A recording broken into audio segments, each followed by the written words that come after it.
इंसाफ express Bihar में आपका स्वागत है। जैसा कि आप सब लोग जानते हैं, लोकसभा चुनाव का बिगुल बज चुका है। अभी मैं पटना साहिब लोकसभा में हूँ। पटना साहिब लोकसभा में 1 जून को मतदान होगा। पटना लोकसभा 2009 में अस्तित्व में आया। 2009 में, 2014 में और 2019 में यहाँ से भाजपा ने हैट्रिक बनाया। पहला 2 चुनाव शत्रुघ्न सिन्हा जी जीते और 2019 में रविशंकर प्रसाद जी ने चुनाव जीता। इस तरह से भाजपा का हैट्रिक हो चुका है। हमारे साथ कुछ लोग हैं जो अभी होली मिलन समारोह मना रहे हैं, उनके बीच में आया हुआ हूँ। ये पटना लोकसभा चुनाव का कुम्हरार विधानसभा है। उनसे मैं प्रतिक्रिया लूँगा कि क्या इस बार भाजपा का चौका होगा या उनके विकास की गाड़ी को महागठबंधन रोकेगी। तो आप लोग का स्वागत है।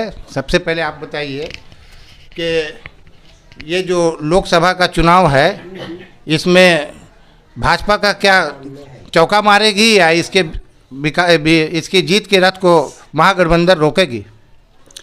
देखिए, इस बार का चुनाव जो है बहुत मज़ेदार होने वाला है। और इस बार चुनाव जो है, महागठबंधन जो है इस बार 100% अगड़ी जाति को रोकने का काम करेगी। चूँकि अगड़ी जाति हावी रहा है हर बार, लेकिन इस बार महागठबंधन इनको रोकने का काम करेगी। हर हाल में रोकेंगे हम लोग। इनको नहीं आने देना है तो नहीं आने देना है। रविशंकर प्रसाद जी जो यहाँ से चुनाव जीते हैं, उनका रिपोर्ट कार्ड कैसा है पिछले 5 साल का? रविशंकर जी तो कितने बार यहाँ हम लोग के समाज के बीच में एक सामुदायिक भवन है, वहाँ पे हम लोग के आए, कंधे पे हाथ रख करके बोले कि बउआ कि हम लोग को वोट दिला दो, हम आपका सामुदायिक भवन का निर्माण करा देंगे। लेकिन आज तक जीतने के बाद दोबारा चाय टोला में वो झांकी मारने तक नहीं आए, न देखने आए। सामुदायिक भवन गिर गया, जर्जर हो गया।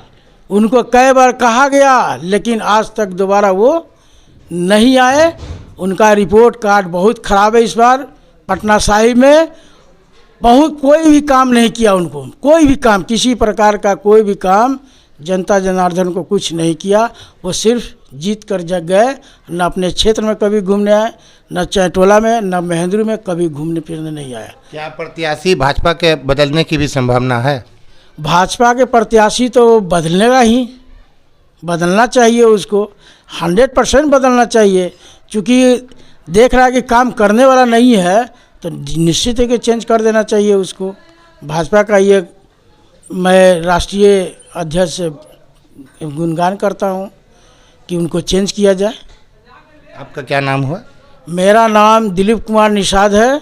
मैं पटना महानगर राष्ट्रीय जनता दल अति पिछड़ा प्रकोष्ठ का अध्यक्ष हूँ। धन्यवाद। और इंसाफ चैनल वाले को मैं बहुत बहुत धन्यवाद देता हूँ कि उन्होंने हमारे बीच होली मिलन समारोह में कवरेज करने के लिए आए। मैं उनके पत्रकार महोदय को, माननीय मोहम्मद मुश्ताक जी को धन्यवाद देता हूँ। धन्यवाद। पिछले 20 साल से नीतीश जी बिहार में शासन कर रहे हैं। कभी वो भाजपा के साथ करते हैं, कभी वो महागठबंधन के साथ, और बिहार में मजदूरों का पलायन रुकने का नाम नहीं ले रहा है। ऐसा क्यों मजदूरों का पलायन नहीं रुक रहा? जब से नीतीश जी सरकार में आए, यह कह के आए कि मजदूरों का पलायन हम रोकेंगे, लेकिन इनका जो है 3रा या 4था टर्म है। लगभग 20 साल से बिहार की राजनीति में सक्रिय रहने के बावजूद इन्होंने मजदूरों का पलायन नहीं रोका।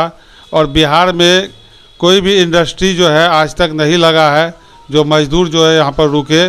और आप लोग देख चुके होंगे पूरे बिहार के निवासी और भारत के वासी कि मजदूर जो है लॉकडाउन में जो है कैसे कैसे करके जो है बिहार आते हैं। आज भी हमारे बिहार का जो अर्थव्यवस्था है वो मजदूरों पर जो है टिका हुआ है। और ये जो है सरकार जो है क्या कहते हैं, नीतीश बाबू बराबर पाला बदलने का काम। इस बार किस मुद्दों पर बिहार के लोग अपना मत देंगे? विकास पर देंगे, रोजगार पर देंगे, शिक्षा पर देंगे। यानी बेकारी, बेरोजगारी, महंगाई, रोटी कपड़ा मकान, शिक्षा स्वास्थ्य मुद्दा रहेगा या धार्मिक मुद्दा रहेगा? हमको धार्मिक मुद्दा नहीं चाहिए। हमको मंदिर मस्जिद पर हमको वोट नहीं देना है। हिंदुस्तान पाकिस्तान हमको नहीं चाहिए। ये हिंदू मुस्लिम नहीं चाहिए। विकास चाहिए, डेवलपमेंट चाहिए, रोजगार चाहिए। क्योंकि आए दिन मजदूरों का पलायन हो रहा है। आज यहाँ पढ़े लिखे लोग ये आज पकौड़ा बेच रहे हैं मोदी जी के कहने पर। ये अगर पीएचडी करके लोग यहाँ पकौड़ा बेचे तो फिर क्या फ़ायदा है? ये तो हमको तो रोजगार चाहिए ना। ये हम क्यों देंगे मंदिर और मस्जिद पर हम वोट? ये धर्म के नाम पर क्यों? ये धर्म एक धंधा है। ये लोग बना लिए हैं। तो पटना साहिब से इस बार चुनाव जीतने की संभावना है महागठबंधन की, या फिर भाजपा का चौका होगा? भाजपा का इस बार कोई चौका और छक्का होने जा नहीं रहा है। अगर इस बार महागठबंधन पूरी मजबूती के साथ पटना साहिब लोकसभा क्षेत्र से वो चुनाव जीत रही है, और सिर्फ पटना साहिब लोकसभा क्षेत्र ही नहीं, बिहार में 40 में से 35 प्लस रही है हमारी महागठबंधन सरकार। ये क्या नाम हुआ आपका? अधिवक्ता विमल चंद्र विद्रोही, राष्ट्रीय जनता दल, अति पिछड़ा प्रकोष्ठ, पटना महानगर। धन्यवाद भैया। बिहार में क्या संभावना देख रहे हैं महागठबंधन का? 100% जो है आपका महागठबंधन जो है 40 सीट लेके आ रही है। क्यों पूछेंगे? क्यों? आराम से पेट नहीं भरने वाला है। जब तक अति पिछड़ा लोग जब तक मजदूरी नहीं करेंगे तब तक उसको पेट में अनाज जाने वाला नहीं है। वो मोदी जी जो कह रहे हैं राम नाम सत्य है, तो अब भाजपा का सत्य है पक्का। राम नाम सत्य है। मतलब धर्म की राजनीति नहीं होना चाहिए, मुद्दे पे राजनीति होनी चाहिए। हाँ, ये मुद्दे पर राजनीति होनी चाहिए। देश के, हाँ, हमारा स्टेट का, हमारा पटना साहिब का जितने भी जो लोग हैं, जो मजदूर क्लास का लोग है, शिक्षा में है, या जिस प्रकार का भी लोग है, राम का नाम या भगवान का नाम लेके का किसी व्यक्ति को, किसी धर्मनामियों को पेट भर जाएगा क्या? जब तक वो मजदूरी नहीं करेगा, रोटी कमा के नहीं लाएगा, वो अपने बाल बच्चों को जो क्या विकास दे जाएगा?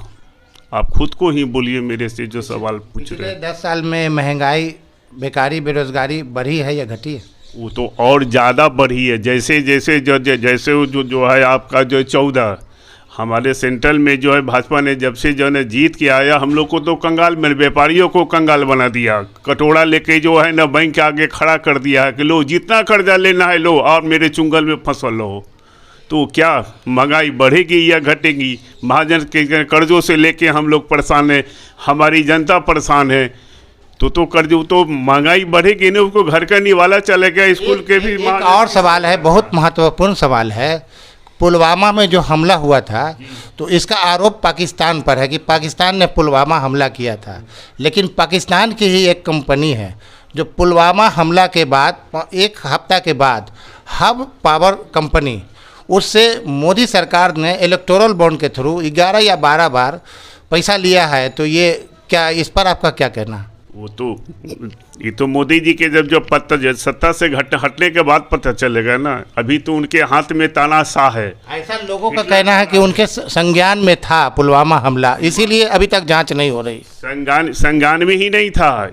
इनके निर्देशन में पुलवामा हमला हुआ था कि जब चुनाव आता है तो एक मुद्दा जो है ना पाकिस्तान का, चीन का बनाते हैं और अपने सैनिकों को खुद ये मरवा देते हैं। तो जांच कहाँ से आएगा आपका? अभी इलेक्शन आया है तो वो बोल रहे हैं पीओके हमारा है। इससे पहले तो नहीं बोले, इलेक्शन आया तो बॉर्डर पर तनाव है, पीओके हमारा है। इस तरह नफरत की जो खेती कर रहे हैं, नफरत का फसल बो करके ये चुनावी जो बेतरनी पार करना चाह रहे हैं, इससे इसका क्या असर पड़ेगा जनता पर? क्या इस बार भी वो फ़ायदा उठाएंगे 14-19 की तरह, या इस बार लोग बेदार हो चुके हैं, जागरूक हो चुके हैं?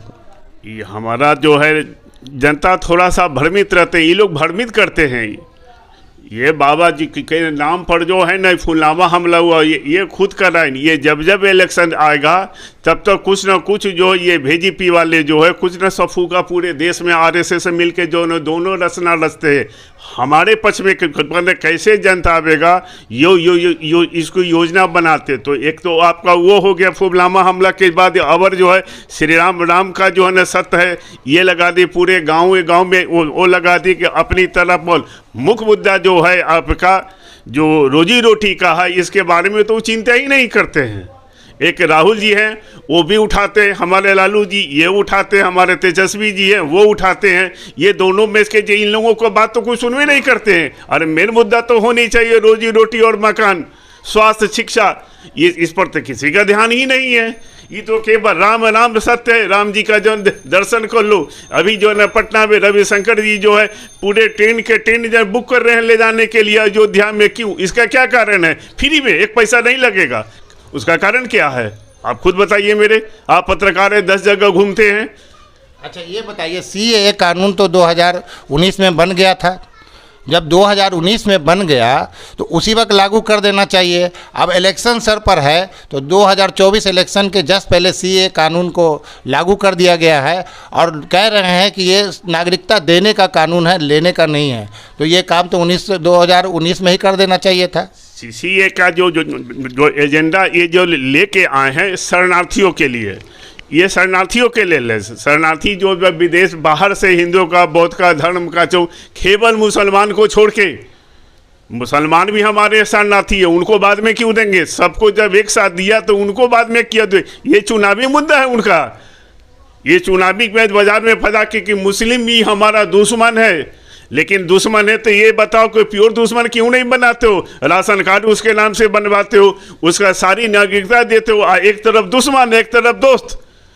एक तरफ तो कहना है कि 6 धर्म के लोग जो 3 देश में जिनको प्रताड़ित किया गया है, पाकिस्तान, बांग्लादेश और अफगानिस्तान में, उसमें हिंदू, आपको सिख, ईसाई, बौद्ध, जैन और पारसी को हम लोग देंगे, क्योंकि इन लोगों को इस मुस्लिम देश में प्रताड़ित किया गया है। तो पाकिस्तान में अहमदिया समाज भी है, उसको प्रताड़ित किया गया है। वहाँ पर दूसरे दर्जे का वो मुसलमान है, तो वो अगर भाग के आता है तो उसको आप नहीं देंगे।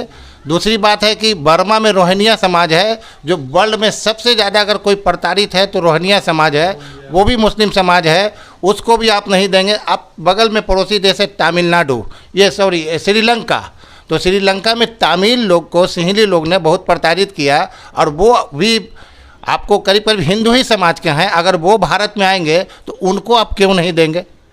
हाँ, उनको मत ना देंगे क्या कि क्योंकि वो जो जब बर्मा से हो या श्रीलंका जहाँ से भी हो, ये टूट के आए हैं। तो जब तक दो को तोड़ेंगे नहीं तो एक के साथ जब तक मिलेंगे नहीं कि इतने लोगों को धरलामी को दिया, तो हिंदू बालू लोग कैसे खुश हो उनके प्रति कि नहीं तो मुसलमान को नहीं दिया। भाजपा की राजनीति तो जो है हिंदू मुसलमान पे टिकी हुई है, तो वो कैसे दे देंगे?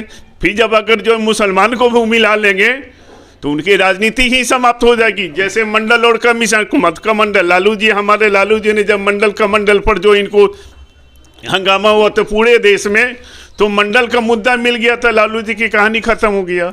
इसी ढंग से अगर मुस्लिम जितनी भी शरणार्थी जो आए, कहीं से भी आए, और लोगों को दिया, इनको नहीं दिया। बांग्लादेश से मथुआ समाज के 4 लाख लोग बंगाल में भाग के हिंदू समाज के आए हैं। वो उनका वो पासपोर्ट भी बन गया, उनका राशन कार्ड भी है, उनका वोटर लिस्ट पर भी नाम है। अब जो मोदी सरकार बोल रही है कि हम आपको भारतीय 2014 के पहले 31 दिसंबर के पहले आप भाग कर आए हैं तो आपको नागरिकता देंगे, तो वो तो पहले ही से ही नागरिकता उनको मिल चुका है। तो आप उस पर क्यों वेरिफिकेशन करिएगा? आप अभी वहाँ विरोध प्रदर्शन हो रहा है बीजेपी के खिलाफ, ये तो गलत है।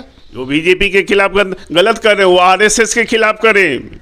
बीजेपी मुखौटा है, नरेंद्र मोदी मुखौटा है, आरएसएस उसकी हैंडल कर रहा है नागपुर से, नागपुर स्टेट से जो आरएसएस इसको पूरे भाजपा को, मोदी थी तो मुखौटा है। जिस दिन जो है ना भी कुछ बोल के तो देखे इनके पक्ष में, जैसे लाल कृष्ण आडवाणी ने जो है पाकिस्तान में जाके जिन्ना के मज़ार पर जाके चादर चढ़ा दिया था, इसी के चलते भाजपा से उनको साइड किया गया। मुस्लिम के पक्ष में वो तो बोल के तो देखे, उसकी मुखौटा जो ये लोग मुखौटा हैं। ये आपका जो है नागपुर से आरएसएस मोहन भागवत का ये सब चाल है, तो जो भिंडी का खोता है वो कभी जो है मुस्लिम के नाम पर इन लोगों के देह में जो नोचनी शुरू हो जाता है, करे हमारा तो राजनीति ही खत्म हो जाएगी। किस पे राजनीति करेंगे? क्यों देगा वो उनको? इन लोग हिंदूवादी में है पराजित तो होके आए तो इनको दे दो कि हमारा हिंदुस्तान का भी भारतीय जो का घर, और हमारा हिंदू के दिया, मुसलमान को तो ना दिया। क्या नाम हुआ भैया आपका? हमारा गणेश पटेल नाम है, पटना महानगर, पटना अति पिछड़ा प्रकोष्ठ के जो हम प्रधान महासचिव की ओर। धन्यवाद। अब आ जाते हैं पटना साहिब से। तो पटना साहिब से जैसा कि लोगों का कहना है कि सिर्फ कायस्थ समाज को ही टिकट क्यों दिया जाता है, जबकि यहाँ बड़ी आबादी अति पिछड़ी जाति की है, तो उसको क्यों नहीं दिया जाता?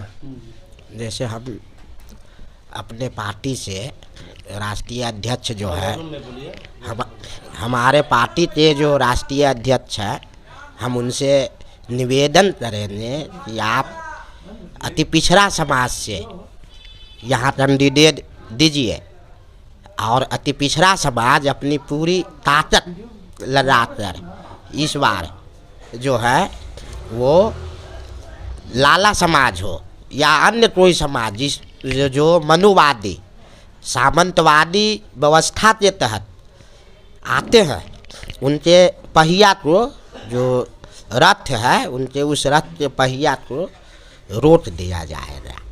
यदि अति पिछड़ा समाज से और पटना के लोकल नेता को यदि अवसर मिले तो ये जैसा कि हम लोगों ने डिमांड किया अति पिछड़ा समाज के लोगों को महागठबंधन से टिकट देने के लिए। आपके माध्यम से जो है महागठबंधन की ओर से सिटिंग सीट जिनको भी मिले, कांग्रेस के मिले, कम्युनिस्ट के मिले, हमारा राष्ट्रीय जनता दल को मिले, जो इन लोगों से यही हम सब लोग अति पिछड़ा वर्ग की प्रकोष्ठ की ओर से, पिछड़ा वर्ग अति पक्षपात ऐसे जितना मुस्लिम की ओर से हम सब लोग अपने लालू जी से डिमांड करते हैं कि इसी कास्ट से, इसी से जो समुदाय से जो है हम लोगों का जो है टिकट पटना साहिब संसदीय सीट से दे। जो हम लोग पिछले बार भी जो टिकट जो ने मिला था विधानसभा के राजकिशोर जो मतलब वो चंद्रवंशी जी की अति पिछड़ा धर्मेंद्र चंद्रवंशी जी की ओर से तो विधानसभा में मिला था। अभी मैं लोकसभा की बात कर, अभी भी वो लोकसभा की जो है तैयारी में, या जो भी सीट लालू जी हमारे जो है के माध्यम से कांग्रेस को मिल गया या जो सीपीआई के मिल गया, जो भी जिनको मिले अति पिछड़ा या पिछड़ा वर्ग या किसी मुस्लिम को ही प्रत्याशी बना के हम लोग के क्षेत्र में भेजे, जो हम लोग जी जान लगा के ताकत लगा के पूरी 100% ये भाजपा का विरोध करके हम लोग अपना उम्मीदवार को जिताएं। एक सीट पटना के तो पूरा निश्चित हम उनको दें। ये हमारी उनसे जो है आपके माध्यम से, इंसाफ चैनल के माध्यम से ये खबर उनको काने काने तक जाए। कोई पिछड़ा, कोई अति पिछड़ा या मुस्लिम, ये तीनों में से किसी एक को जो उम्मीदवार घोषित करे, जो हम लोग जी जान लगा के पर हम लोग पहले से तैयारी कर रखे हैं, जो उनको भरपूर से बहुमत, ज़्यादा से ज़्यादा बहुमत दिला के हम लोग पटना संसद में उनको भेजे, हमारी आवाज़ को वहाँ जाके उठाए। अति पिछड़ा समाज से मिलना चाहिए। जी बोलिए। अति पिछड़ा समाज जो है एक बहुत बड़ा समूह है, 120-25 जातियों का यह समूह है, जो किसी भी समाज में जब तक यह समाज उसके साथ में नहीं जाता है तो यह समाज निर्णायक है। हार जीत के प्रतिशत को जीत को हार में बदल देने और हार को भी जीत में बदलने की ताकत यदि किसी समाज में है तो वो अति पिछड़ा समाज में है। और हम अपने राष्ट्रीय अध्यक्ष जी से आग्रह करेंगे कि हमारे पटना के लोकल जो नेता हैं, कार्यकर्ता हैं, अति पिछड़ा समाज से उनको पटना साहिब से टिकट दिया जाए, जिससे कि हमारे अति पिछड़ा समाज के जो भी समूह के लोग हैं वो एकजुट होकर ताकत के साथ उनका जो हवाई जो रथ है उस रथ को रोक दिया जाए। क्या आपने अभी तक अपनी पार्टी से डिमांड किया है कि अति पिछड़ा को पटना साहिब लोकसभा से टिकट दिया जाए? हम लोग ने प्रस्ताव माननीय राष्ट्रीय अध्यक्ष लालू प्रसाद यादव जी से कुछ दिन पहले ही बैठक कर करके उनको सूचना दिए थे कि भाई हम लोग को पटना साहिब से अति पिछड़ा समाज को टिकट दिया जाए। हम लोग अति पिछड़ा समाज एकजुट होकर के तैयारी में है और इस बार जो है महागठबंधन की प्रत्याशी को हम लोग जिताने का 100% काम करेंगे। इसमें कोई रोक टोक नहीं है। आज हमारा पटना महानगर की ओर से राष्ट्रीय जनता दल अति पिछड़ा प्रकोष्ठ की ओर से होली मिलन समारोह का रखा गया है प्रोफेसर रामदेव बाबू के आवास में, जो कि मेरा पटना महानगर का ये अति पिछड़ा का कार्यालय भी है। और राष्ट्रीय अध्यक्ष जी से मैं पुनः एक बार आग्रह करता हूँ कि पटना साहिब से इस बार जो है किसी भी को दे टिकट, अति पिछड़ा के बेटा को ही दे और हम लोग सभी अति पिछड़ा एक होकर के उनको जिताने का काम करेंगे और भाजपा का रथ हम लोग रोकने जा रहे हैं। धन्यवाद जी। पटना साहिब लोकसभा से ये जो बीजेपी का इस बार चौका होगा, हैट्रिक हो चुका है, या उसके रथ को महागठबंधन रोकेगी। और महागठबंधन में भी जैसा कि लोगों का कहना है कि अति पिछड़ा समाज से टिकट मिलना चाहिए, इस पर आपका क्या कहना है? मेरा कहना ये है कि अति पिछड़ा में ही न्याय का प्रतीक होता है और जब संविधान बचेगी तो न्याय बचेगी और हम लोग न्याय के साथ है, संविधान के साथ है। जो विकास की बातें करेगी, जो न्याय की बातें करेगी, हम लोग उसके साथ है, क्योंकि हम लोग को न्याय चाहिए। क्योंकि बहुत भ्रष्टाचार बढ़ गई है, बहुत। आज बिहार में अगर बीजेपी की सरकार आ जाएगी तो देख लीजिएगा कितना कांड होते हैं, क्योंकि करता है यही लोग, थोपता है, मुसलमान की मुद्दा बना देती है, अब मुसलमान को करता ही नहीं है।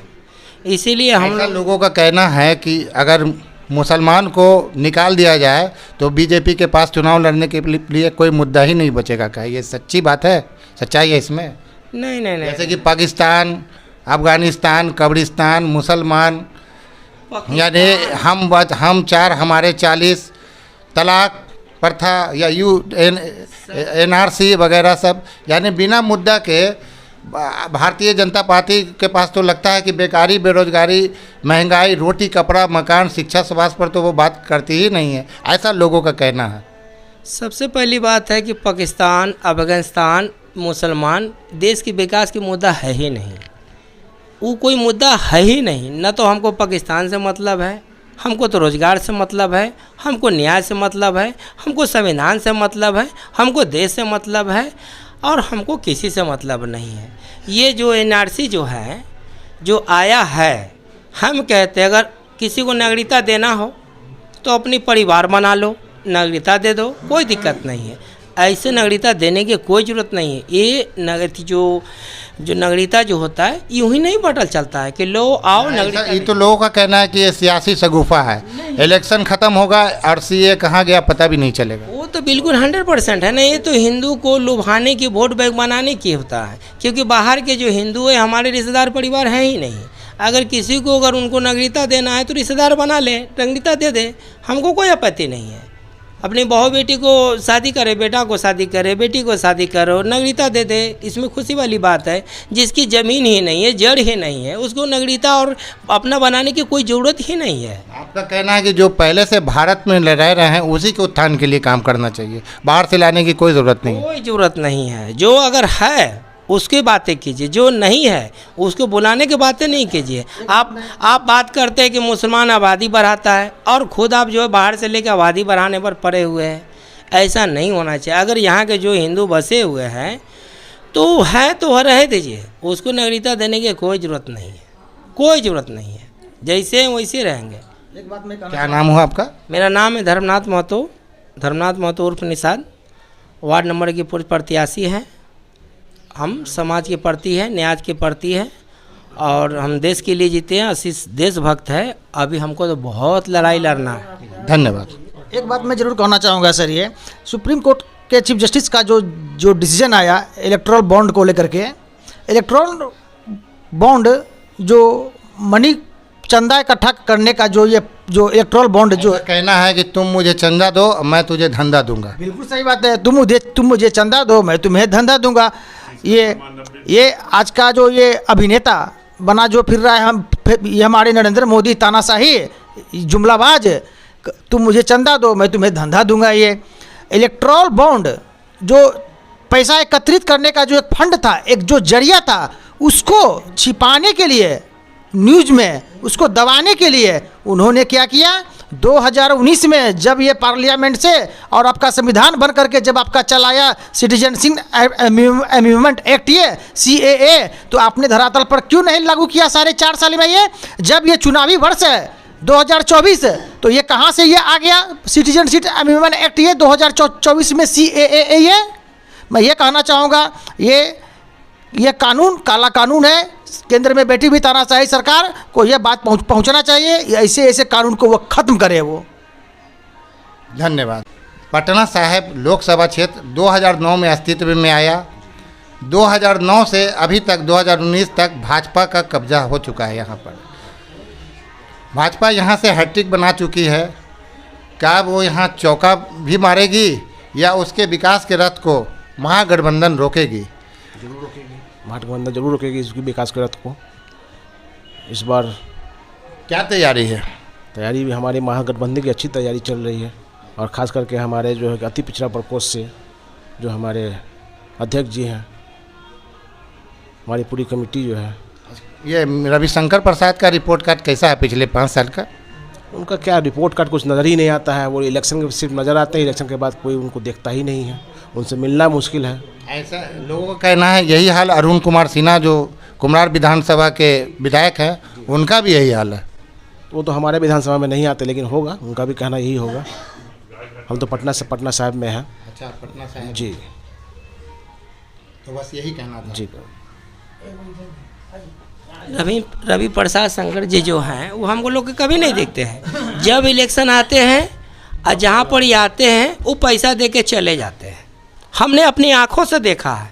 आते हैं, लोग से मिलते हैं, पैसा दे देते हैं, जय जयकार कर लेते हैं, हिंदू मुसलमान करके निकल जाते हैं। आपके कहने का मतलब है कि गरीब जो गुरबा है, जो तरक्की के दौर में बिल्कुल ही आखिरी पैदान पे खड़ा हुआ है, उसके ईमान का सौदा करते हैं पैसा देकर। हम देखा है अपनी आँख से। आते हैं, कभी नहीं देखते। जब इलेक्शन के समय में आते हैं, 1,50,000 रुपया यहाँ के जो मुखिया जो बनते हैं उनको थमा के चल जाते हैं, और वो मुखिया लोग जो है हिंदू मुसलमान करते हैं और उनको जितवाते हैं। अपनी आँखों से देखा है।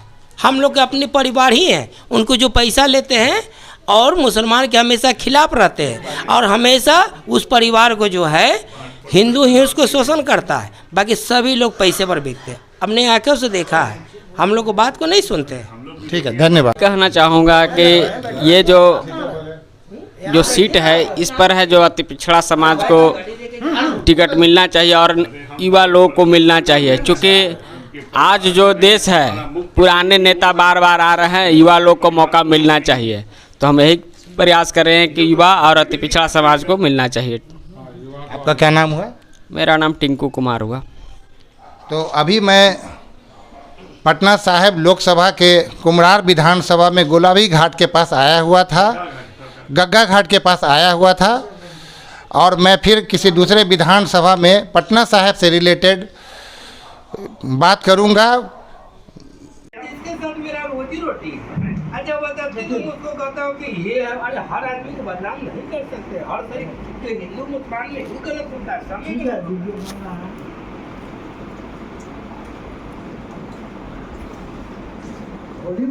जन्म समारोह में हम लोग पूरा खा रहे हैं, रंग अबीर गुलाब लगाए हुए हैं।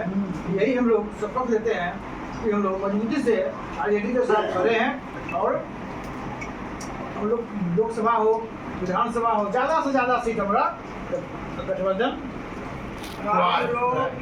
आरजेडी के साथ नहीं, न्याय के साथ खड़े हैं। अन्याय के साथ खड़े नहीं है।